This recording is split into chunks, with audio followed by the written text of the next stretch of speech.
les émissions conduisent à une accumulation de CO2 dans l'air à cause de cette très longue durée de vie. Et là, vous voyez la quantité de CO2 dans l'air mesurée en millilitres par mètre cube. On appelle ça des parties par million.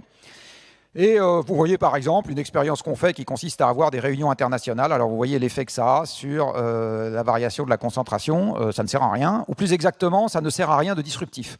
Ce qui se passera dans les enceintes internationales, c'est juste d'entériner ce que les pays sont déjà prêts à faire. D'accord ? Et jamais ces enceintes-là ne feront naître quelque chose de nouveau. Nous entérinons ce qui a déjà été décidé ailleurs.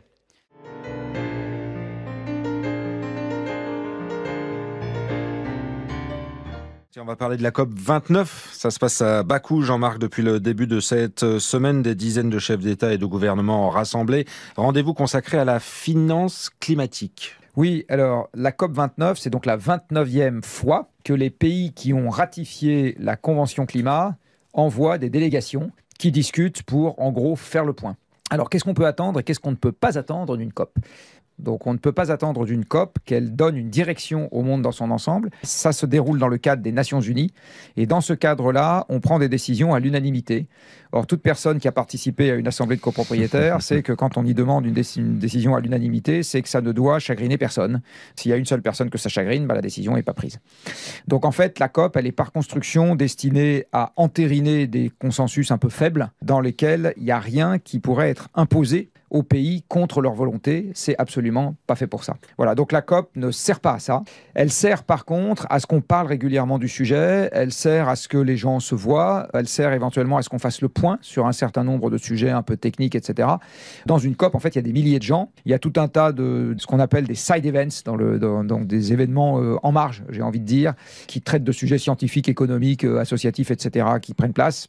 Donc c'est une espèce de foire, on va dire, ou de grand-messe, qui peut avoir son utilité en tant que telle, parce que ça permet, encore une fois, de temps en temps, de faire avancer des sous-sujets, ici et là. Une grande foire qui peut avoir un intérêt quand même pour les pays en développement. Alors, la raison pour laquelle on va parler de finances cette année, c'est parce que les pays en développement espèrent que les pays développés vont leur donner de l'argent, notamment pour soit se développer sans hydrocarbures, soit s'adapter au réchauffement climatique.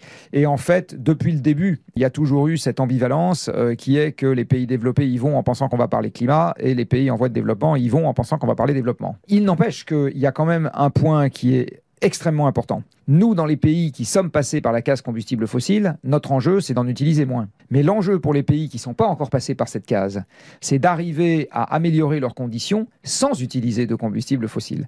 Et ça, je trouve que c'est un objet, c'est un angle mort de la réflexion, parce qu'on a quand même tendance à penser avec une forme de fatalisme qu'eux aussi vont y passer, et du reste, ça fait partie parfois de leurs revendications. Il me semble que ça serait de notre intérêt, à nous, de réfléchir un peu plus sérieusement à comment est-ce qu'on pourrait les aider à éviter cette case-là, tout en allant directement à des résultats qui peuvent les intéresser en termes de transport, d'équipement de soins ou de tout un tas de trucs que nous, on trouve très sympathiques. Le décryptage du matin, Jean-Marc Jancovici, notre expert climat et environnement.